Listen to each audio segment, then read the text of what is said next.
The air in the small Ohio town was thick with tension as people gathered outside the courthouse. The trial of Officer Ryan Carter had become the talk of the town, and it wasn't just because of what he was accused of. It was about the deeper issues his case represented. Issues that had been simmering beneath the surface for years. Inside the courtroom, the atmosphere was no less charged. Every seat was filled, and latecomers stood pressed against the walls, craning their necks to catch a glimpse of the unfolding drama. Officer Ryan Carter sat at the defendant's table, his jaw clenched tightly. His once pristine uniform was replaced by a plain suit, but his posture still carried the stiffness of someone used to authority. He glanced occasionally at his lawyer, who whispered reassurances into his ear, but his eyes betrayed unease. Across from him, Rachel Dawson leaned forward slightly, her pen poised over a legal pad. Her sharp gaze never left the witness stand, where Marcus Hill, the man Carter was accused of wrongfully arresting, was recounting the events of that fateful night. Marcus Hill was not an ordinary citizen. He was a well-known community activist, someone who had spent years advocating for better relations between the police and the residents of the town. On the night of his arrest, Marcus had been leading a peaceful protest against racial profiling by law enforcement. According to his testimony, things took a turn when Officer Carter arrived on the scene. Carter had accused Marcus of inciting violence, though video footage later showed that Marcus had done nothing more than raise his voice while addressing the crowd. What followed was a chaotic altercation captured on camera, a struggle that ended with Marcus pinned to the ground, handcuffed and bleeding from a cut on his forehead. Rachel Dawson listened intently as Marcus described how Carter had twisted his arm behind his back with unnecessary force, ignoring his pleas of pain. She nodded along, jotting down notes, her expression calm but focused. Rachel was known for her meticulous preparation and relentless pursuit of justice. At 34, she had already built a reputation as one of the best lawyers in the region. Her clients often said she had a way of making even the most complicated cases seem straightforward. But this case was different. This wasn't just about one man's arrest. It was about exposing a pattern of misconduct that stretched far beyond Ryan Carter. As Marcus finished his testimony, the judge called for a short recess. People filed out of the courtroom, murmuring among themselves. Some expressed sympathy for Marcus, while others defended Carter, arguing that he was just doing his job. Outside, reporters waited eagerly for any scrap of information they could use to fuel their stories. The media coverage had turned the trial into a national spectacle, drawing attention to the broader issue of police brutality and systemic racism. When the session resumed, Rachel rose to cross-examine the next witness, Officer Daniel Brooks, one of Carter's colleagues who had been present during the arrest. Brooks was a tall, broad-shouldered man with a deep voice that commanded attention. As he recounted the events of that night, his tone suggested he believed Marcus had deserved what happened to him. "He was causing trouble," Brooks said firmly. "We couldn't let him disrupt the peace." Rachel fixed him with a steady gaze. "So you're saying Mr. Hill was being disruptive?" she asked, her voice calm but pointed. "Yes," Brooks replied without hesitation. "And yet," Rachel continued, turning to face the jury, "the video evidence shows Mr. Hill standing calmly, speaking to the crowd. There's no sign of aggression or violence on his part, isn't that correct?" Brooks shifted uncomfortably in his seat. "Well, I mean, he was loud." "Loud," Rachel repeated, letting the word hang in the air. "Not violent, not threatening, just loud." She paused, giving the jury time to absorb her words before moving on. "Officer Brooks, can you explain why Mr. Hill was arrested? What crime did he commit?" Brooks hesitated, clearly caught off guard. Resisting arrest," he finally muttered. "Resisting arrest," Rachel echoed, raising an eyebrow. "But according to the footage and your own statement earlier, you claim Mr. Hill didn't resist until after Officer Carter tackled him to the ground. Is that accurate?" "Yes," Brooks admitted reluctantly. "So essentially," Rachel concluded, pacing slowly in front of the jury box, "Mr. Hill was punished for something he hadn't yet done, arrested for resisting before he actually resisted. Doesn't that strike you as unusual? Brooks mumbled something unintelligible, avoiding eye contact. Rachel allowed herself a brief smile before sitting down, knowing she had made her point. The jury exchanged glances, some nodding thoughtfully. As the day wore on, Rachel introduced more evidence to support her case. Surveillance videos, expert testimonies, and statements from other witnesses all painted a troubling picture of Ryan Carter's behavior. Each piece of evidence chipped away at the defense's arguments, leaving Carter looking increasingly cornered.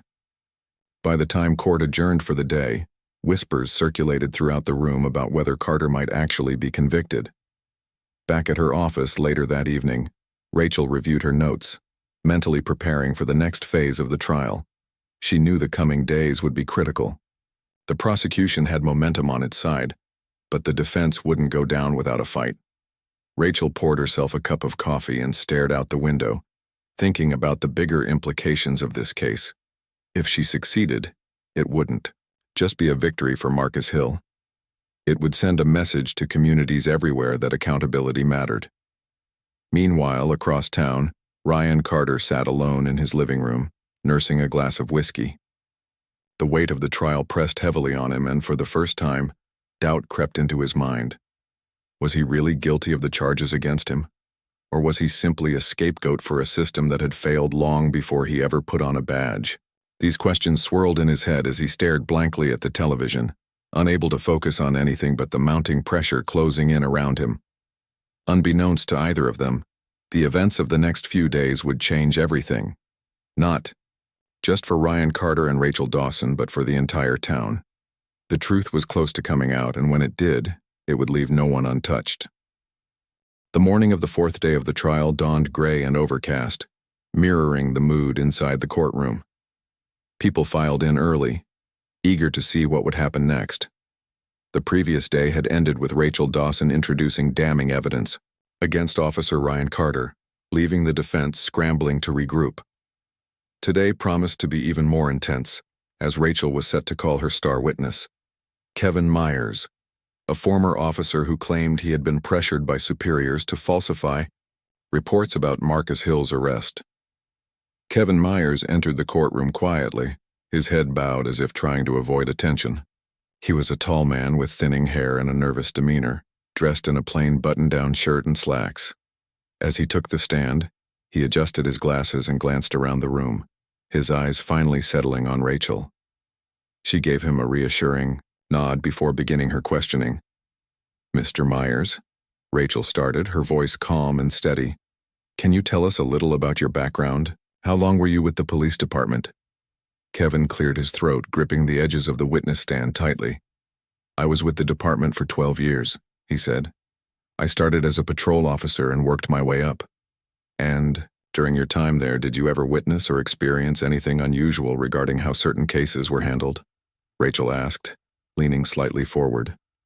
Kevin hesitated, glancing toward Ryan Carter, who sat stiffly at the defense table. "Yes," Kevin finally admitted. "There were times when, well, let's just say things weren't always done by the book." Rachel nodded encouragingly. "Can you elaborate on that?" Kevin shifted uncomfortably in his seat.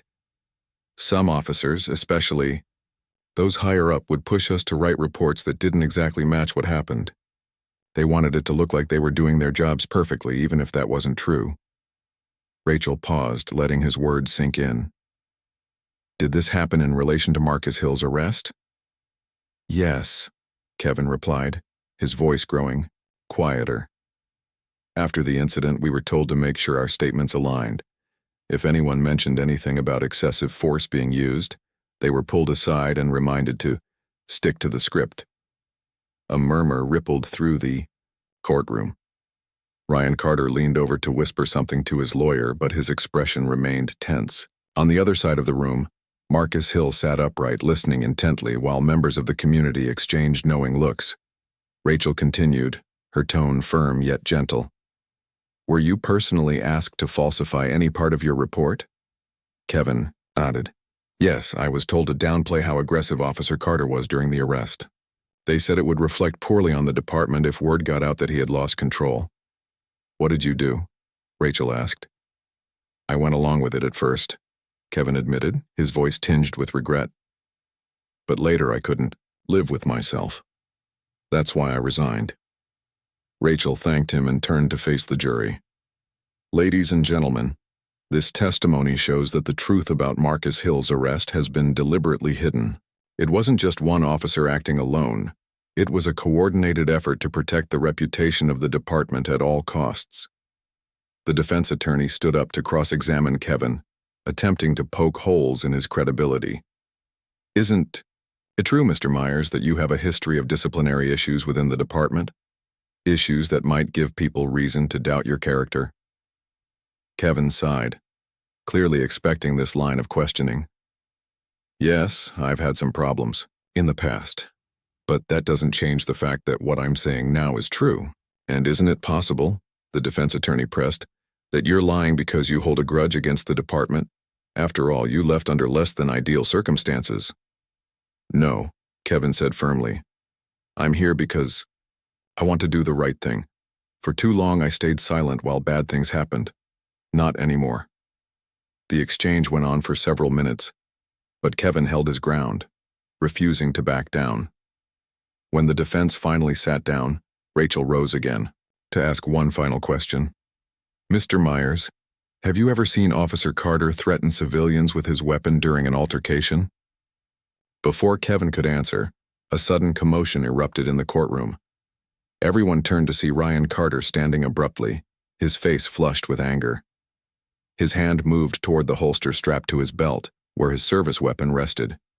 Gasps filled the room as people realized what was happening. Enough! Carter shouted, his voice booming. I won't let you drag my name through the mud. Time seemed to freeze. Rachel instinctively stepped back from the podium, her eyes wide with shock. Spectators ducked or shielded themselves, unsure of what Carter might do next. Security guards stationed near the door rushed forward, but they were still several feet away. The judge slammed his gavel repeatedly, shouting, "Order! Order in the court!" For a moment, it seemed like chaos would take over. Then, unexpectedly, a new voice cut through the tension. "Ryan, stop this right now." It was Laura Bennett, Carter's wife, seated in the front row. Her voice trembled, but there was determination behind it. All eyes turned to Laura as she stood up, tears streaming down her face. "Do you hear yourself? Do you see what you've become?" she demanded, addressing both her husband and the stunned courtroom.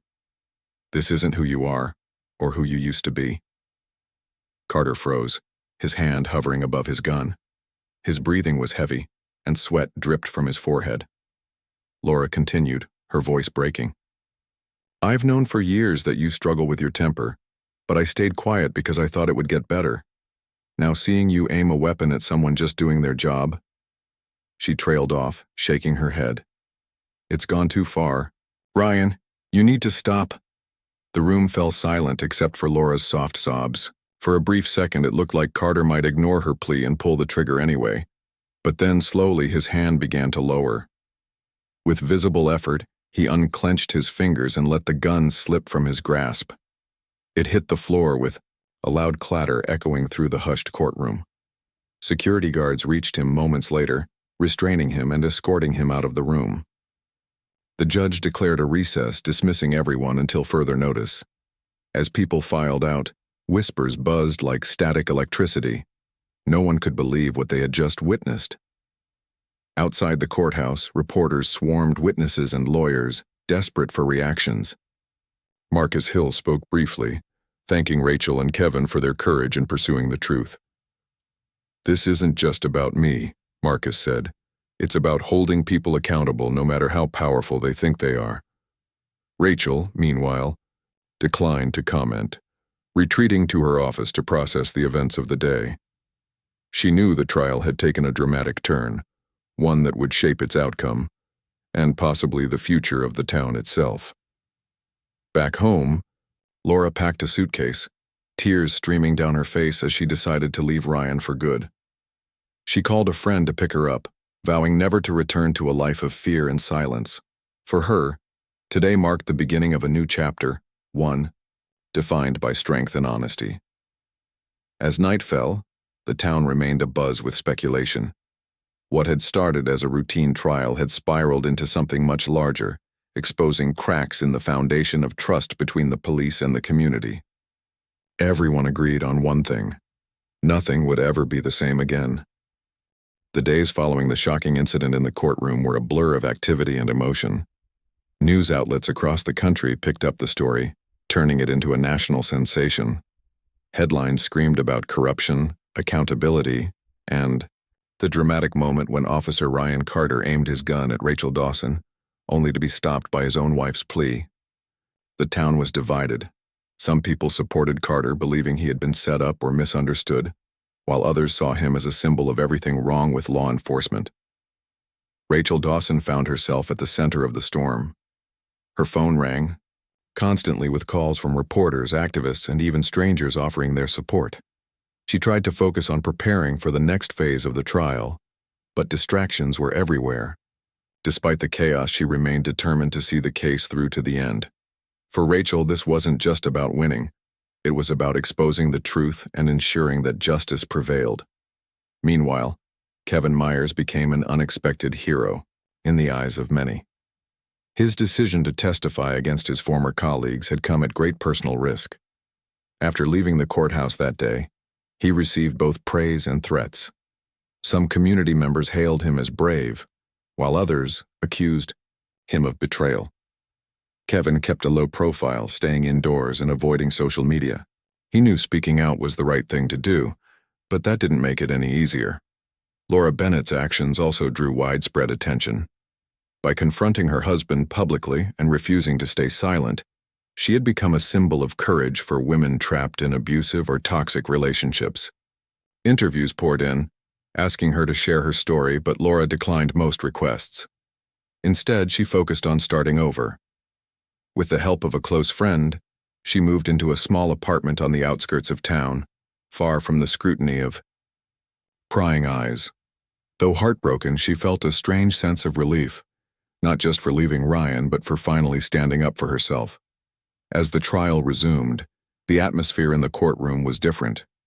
There was a heaviness in the air, a shared understanding that what happened here would have lasting consequences. Ryan Carter returned, now wearing handcuffs and escorted by 2 armed guards. His expression was blank, almost resigned, as if he already knew how this would end. His lawyer worked tirelessly to salvage the situation, but the damage had been done.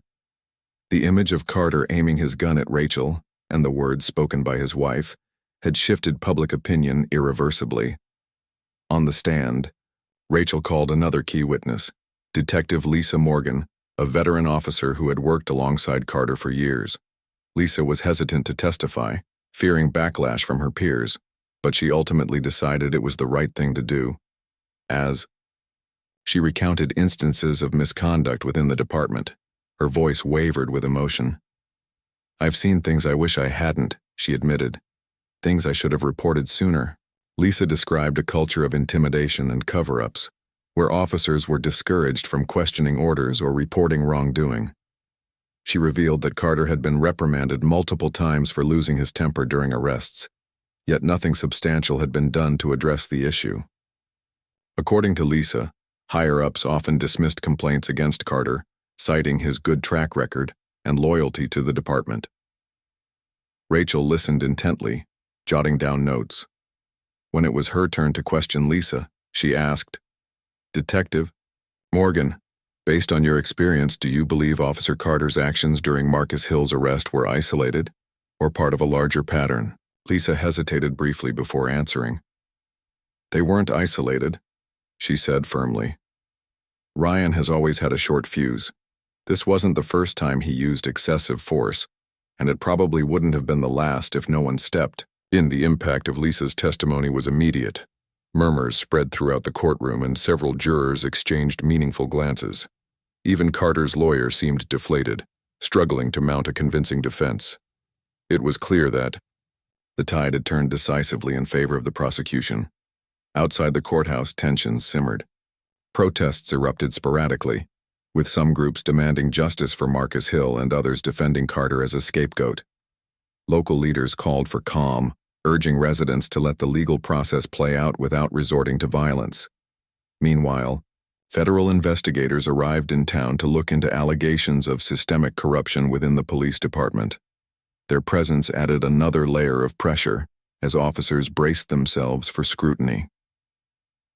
Back in her office, Rachel prepared for closing arguments. She knew this was her chance to drive home the importance of accountability, not just for Carter but for everyone involved in perpetuating a broken system. Late into the night, she pored over her notes, refining her speech until every word carried weight. When the day of closing arguments arrived, the courtroom was packed once again. Rachel stood confidently before the jury, her voice steady and commanding. "Ladies and gentlemen," she began, "this case is not just about one man's actions. It's about truth versus lies, transparency versus secrecy, justice versus impunity. We've heard from witnesses who risked everything to tell the truth. We've seen evidence that paints a clear picture of what really happened the night Marcus Hill was arrested. And we've witnessed the lengths to which some will go to protect themselves, even pulling a gun in a courtroom." She paused, letting her words sink in. This isn't just about punishing wrongdoing, it's about sending a message that no one is above the law, not officers, not politicians, not anyone. If we fail to hold people accountable today, we send a dangerous signal that such behavior is acceptable. Is that the kind of world we want to live in? Her final statement resonated deeply, drawing nods of agreement from spectators. When she sat down, the courtroom was silent, the gravity of her words hanging in the air. Carter's lawyer delivered a passionate defense, arguing that his client had simply been doing his job under difficult circumstances. He reminded the jury that mistakes happen and urged them to consider Carter's years of service before passing judgment. But his words felt hollow compared to the mountain of evidence presented by Rachel. After hours of deliberation, the jury reached a verdict. When the judge reconvened the court, the room fell deathly quiet. As the foreperson read the decision, guilty on all charges, a collective gasp rippled through the crowd. Carter lowered his head, his face pale. Marcus Hill closed his eyes briefly, exhaling deeply, while supporters erupted into applause outside the courthouse. In the days that followed, the fallout continued. Carter was sentenced to 5 years in prison, a punishment deemed fitting given the circumstances. The police chief announced sweeping reforms aimed at improving transparency and rebuilding trust with the community. Federal investigators vowed to root out corruption wherever they found it, signaling a new era of accountability. For Rachel, the victory was bittersweet. While she celebrated the outcome, she couldn't shake the feeling that there was still so much work to be done. In interviews, she emphasized the need for systemic change, urging lawmakers to address the root causes of police misconduct. Her firm promoted her to partner, recognizing her skill and dedication. But Rachel remained humble, crediting her success to those who had dared to speak the truth. Kevin Myers quietly disappeared from the spotlight, choosing to start fresh in another state.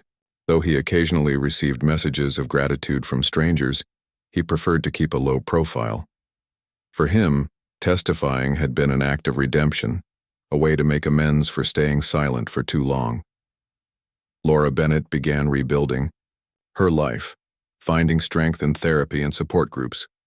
She started volunteering at a local shelter for domestic abuse survivors, using her story to inspire others to break free from harmful situations. Though the road ahead was uncertain, she felt hopeful for the first time in years.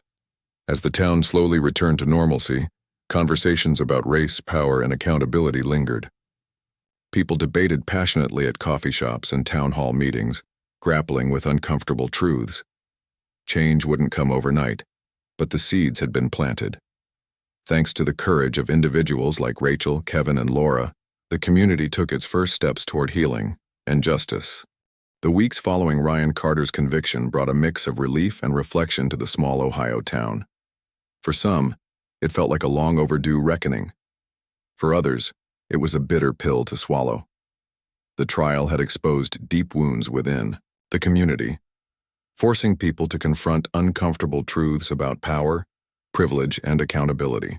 Life slowly began returning to normal, but the ripple effects of what happened in that courtroom would linger for years. Rachel Dawson spent her days tying up loose ends on the case while fielding requests from reporters and organizations eager to hear her story. She declined most interviews, preferring to focus on her work rather than bask in the spotlight. Still, she couldn't ignore the impact the trial had made. People stopped her on the street to thank her, calling her a hero. At first, Rachel brushed off the praise, insisting she was just doing her job. But as time went on, she realized how much this victory meant, not just to Marcus Hill, but to everyone who had ever felt powerless against injustice. One afternoon, Rachel received a letter from Marcus himself. It was handwritten, the ink smudged in places where his pen had pressed too hard. "Dear Rachel," it began, "I don't know if words can ever express how grateful I am for everything you've done. You didn't just fight for me. You fought for all of us. Because of you, I've decided to run for city council. I want to keep pushing for change to make sure no one else has to go through what I did." Rachel read the letter twice, a smile spreading across her face. She knew Marcus would be an excellent candidate. His passion and resilience were unmatched. Later that week, she met with him to discuss his campaign strategy, offering advice on navigating politics and staying true to his values. As they talked, Rachel felt a renewed sense of purpose. Winning the trial was one thing, but seeing someone like Marcus step up to lead gave her hope for the future. Meanwhile, Kevin Myers tried to adjust to life away from the town that had once been his home. He settled into a quiet apartment in a neighboring state, taking odd jobs to get by.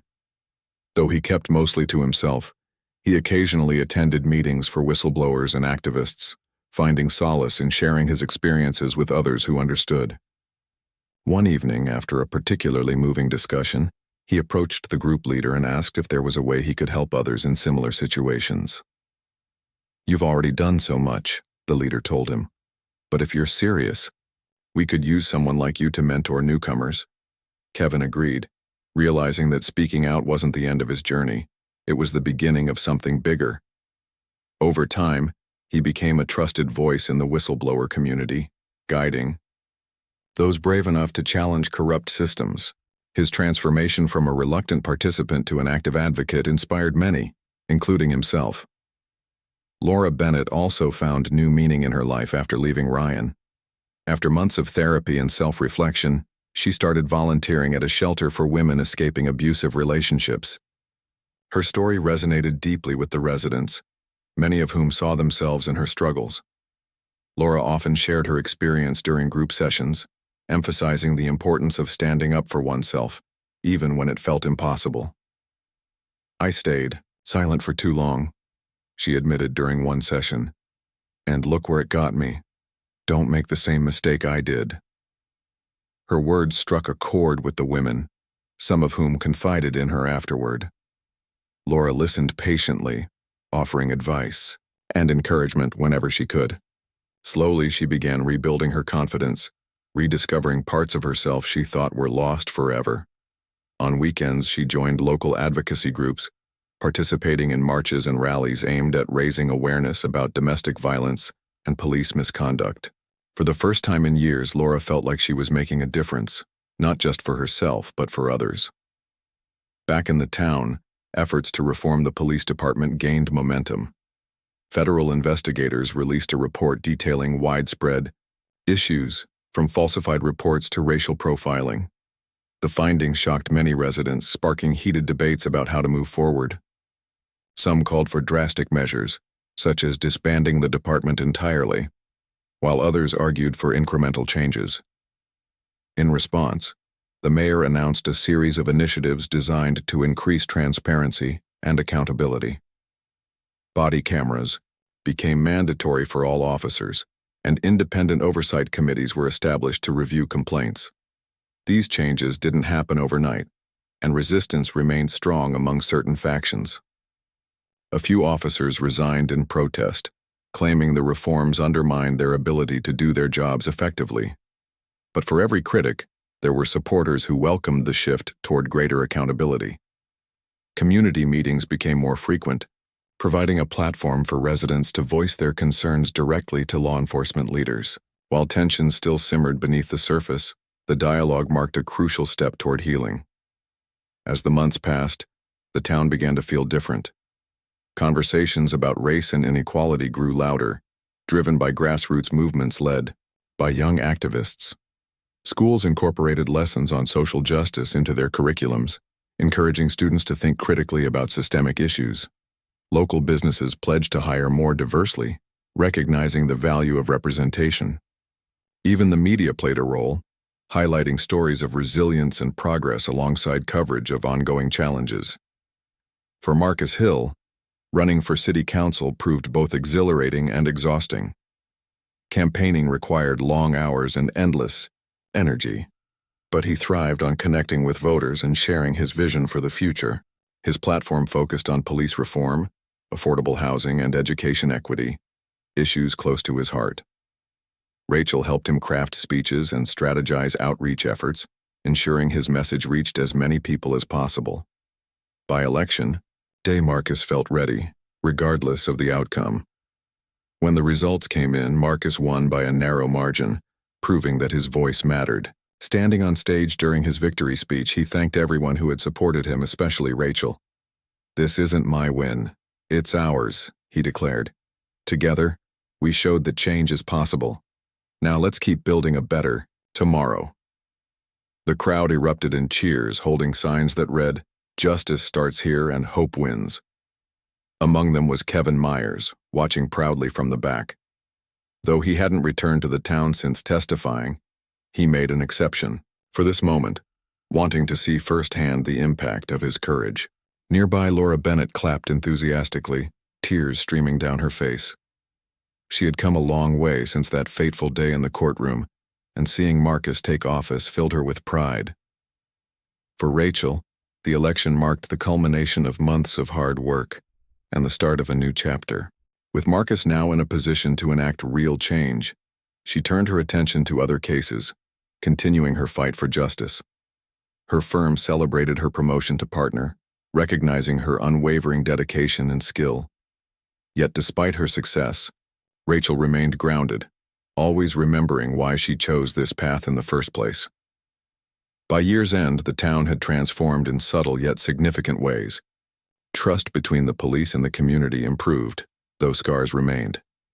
Conversations about accountability and equality continued, fueled by the determination of those unwilling to settle for less. Thanks to the bravery of individuals like Rachel, Kevin, Laura, and Marcus, the town took its first steps toward a brighter future, one built on truth, transparency, and hope. Months turned into a year, and the small Ohio town continued to evolve. The trial of Ryan Carter had become a turning point, not just for those directly involved, but for the entire community.